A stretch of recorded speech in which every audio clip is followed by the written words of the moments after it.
So this short screencast relates to the second half of the session that we're going to be doing.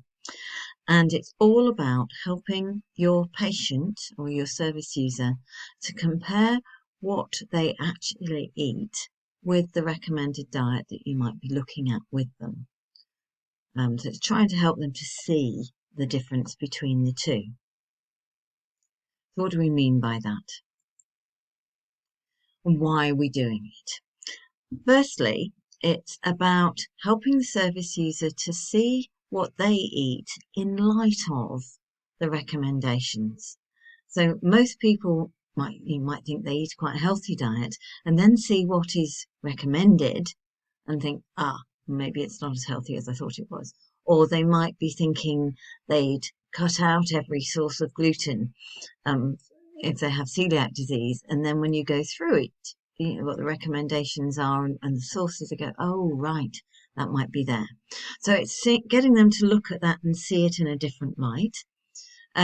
Also, it's going to help them to think, well, what stands out for me?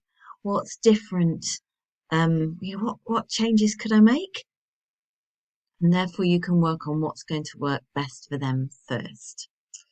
And it might be that difference is to do with the type of food, or it might be the portion sizes.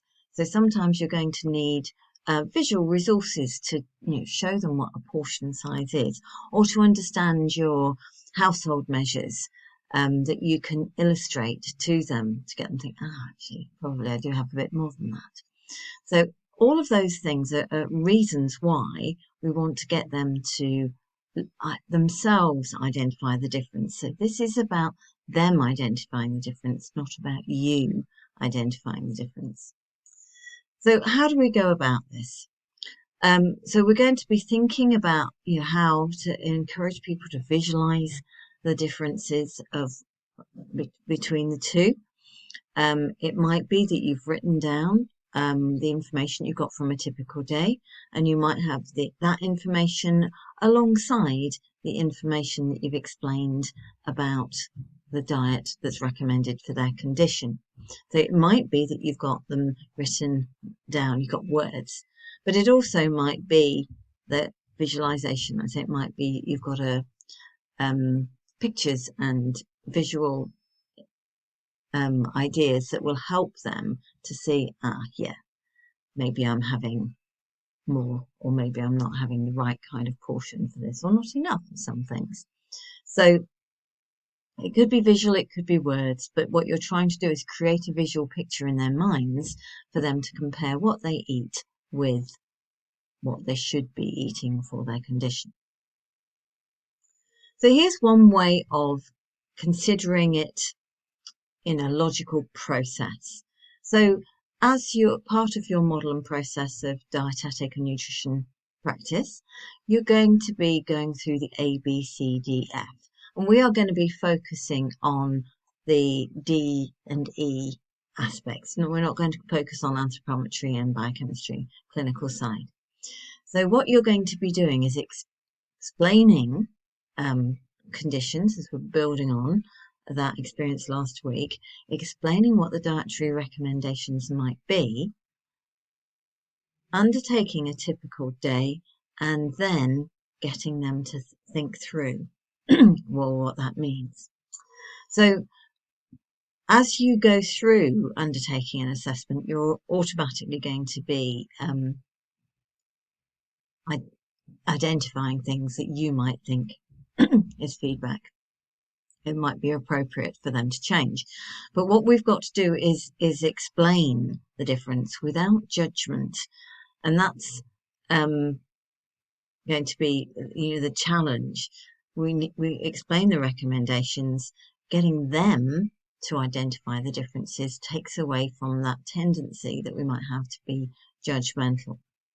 So it could be that you've got things written down. It could be that you've got them on the screen, so you can look at it together. So it's a collaborative activity. And then the idea of eliciting is, what's their response to that? What do they make of the explanation? What differences can they see? What really stands out for them? So some people will identify those things very quickly.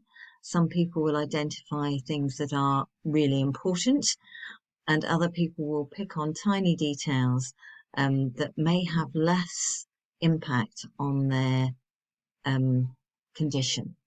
So we may need to be guiding people a little to changes that are going to make a significant impact on their condition. And if they don't see that, they can't understand what the differences are, asking permission to discuss certain areas would be the way forward.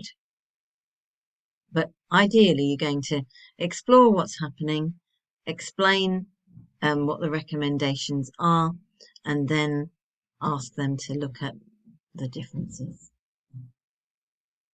So here's just a few examples for you of some statements and questions that might be relevant or useful. Just some examples to get you going. So you might say, so now I've explained the main dietary recommendations for a person with diabetes. I wonder how you feel your diet compares with it. Or, so I wonder how you think your current food intake compares with what's recommended.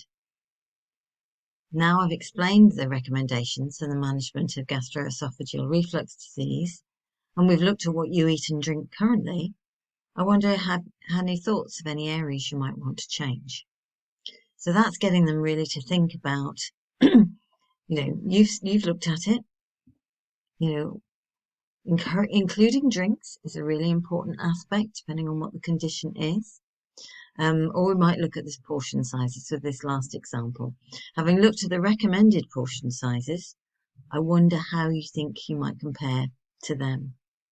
And similarly, you can use the Eat Well guide to get people to think, well, what are the proportions?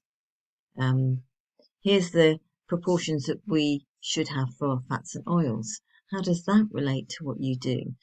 You notice that the foods high in fat and high in sugar are actually outside of the Eat Well guide because they're not things that we actually need to eat. But I wonder where you think they would fit for you.